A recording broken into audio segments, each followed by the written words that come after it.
Quel est le point commun entre un champion du monde dans sa discipline sportive et un investisseur immobilier? C'est ce qu'on va voir ensemble dans cette vidéo. Je te souhaite un très bon visionnage.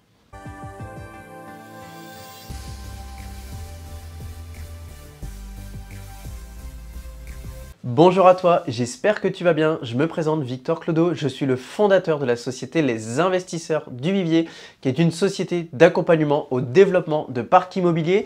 Dans cette société, c'est très simple, vous nous contactez, le premier rendez-vous, il est gratuit. On va ensemble définir votre stratégie d'investissement. Une fois que vous êtes d'accord pour travailler avec nous, on s'occupe de trouver le bien immobilier pour vous, on gère les travaux à votre place.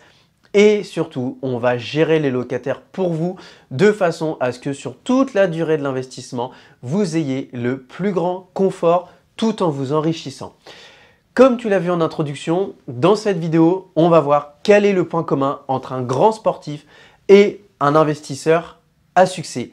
Tu vas me dire, je ne vois pas le rapport, je ne comprends pas. Quel peut être le rapport entre moi-même qui m'apprête à devenir un investisseur à succès et un champion du monde dans une discipline sportive? Et bien, je vais te le dire, c'est très simple, ça se résume en 3 étapes.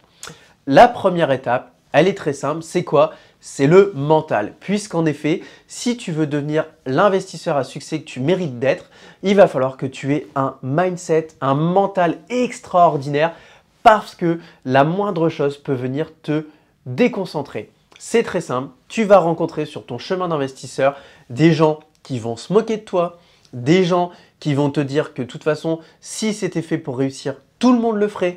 Tu vas te retrouver avec des personnes qui vont venir te décourager en te disant « moi je connais machin, qui ont eu des problèmes alors qu'ils ne se sont même pas rendus compte qu'en fait c'était machin le problème et pas ce qu'ils avaient mis en place ». Derrière, tu vas te retrouver aussi dans un système où il va falloir accepter de te refuser un achat plaisir, même être dans un système où des fois tu devras accepter de moins voir ta femme et tes enfants ou ton mari si tu en as pour justement te concentrer sur ton investissement. Et tout ce que je te dis, je l'ai vécu à titre personnel.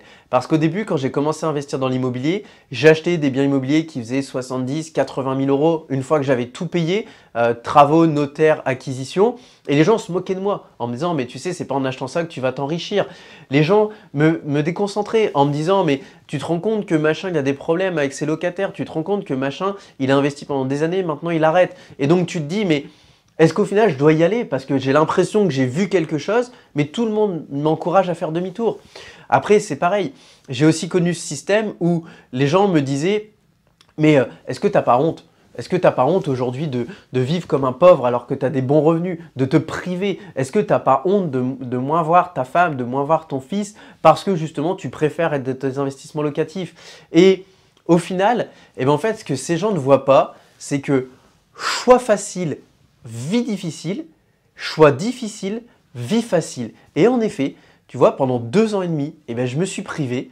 Et aujourd'hui, je suis dans un système où j'ai plus ce sentiment de privation parce que je peux faire ce que je veux, quand je veux. Et justement, c'est vraiment ce premier point que je t'invite à avoir en tête, c'est le mental. Parce que si tu ne l'as pas, tu abandonneras très vite. Et je te conseille même de ne pas te lancer parce que c'est comme ça que tu peux faire des erreurs. Le deuxième point, le deuxième point, il va peut-être te surprendre, mais le deuxième point, c'est le passage à l'action. Oui, le passage à l'action, c'est vrai, en fait, on n'en parle jamais, mais tu peux t'entraîner, tu peux lire énormément de choses, mais si aujourd'hui, tu passes pas à l'action, ça ne marchera pas. C'est un petit peu, tu sais, comme ces gens qui veulent faire un saut en parachute.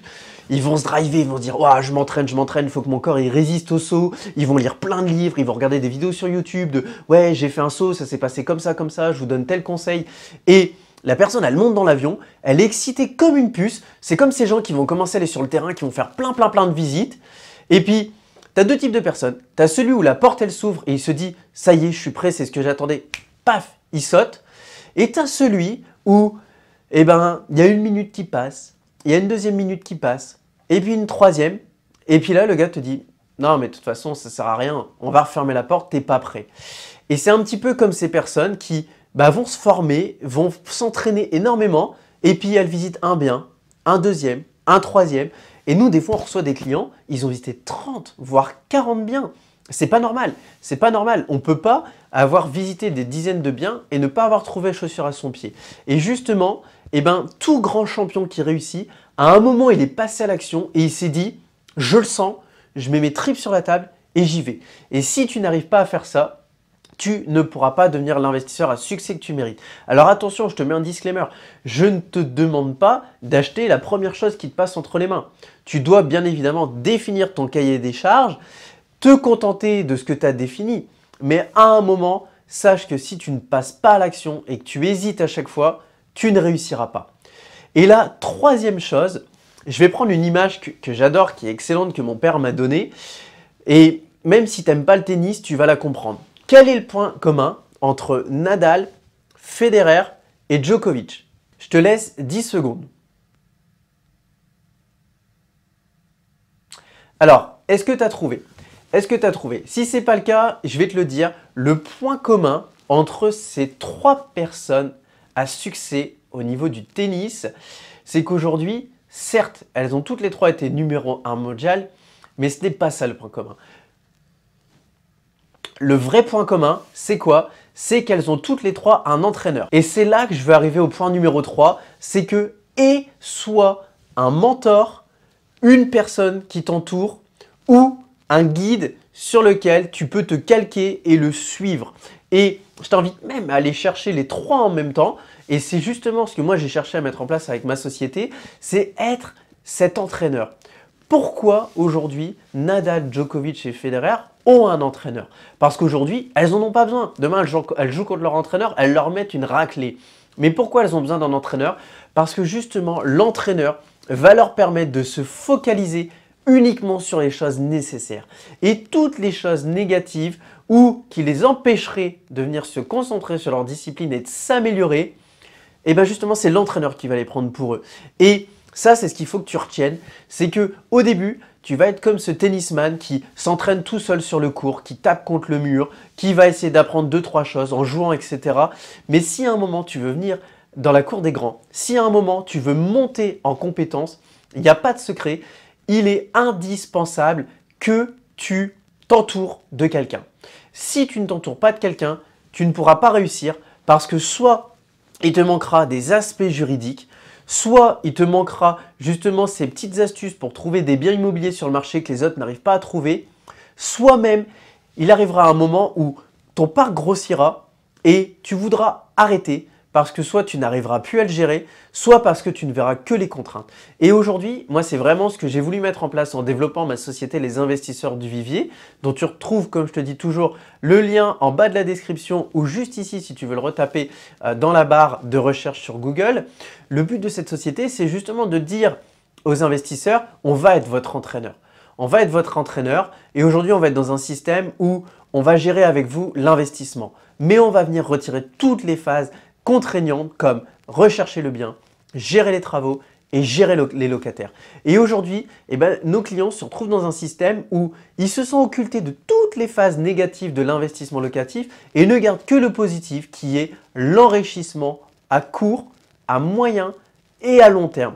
Et vraiment, si tu as conscience de ça, je t'invite à prendre contact avec nous. Le premier entretien, il est gratuit, il ne t'engage à rien, mais ça te permet vraiment de prendre un recul significatif sur ce que tu es en train de faire.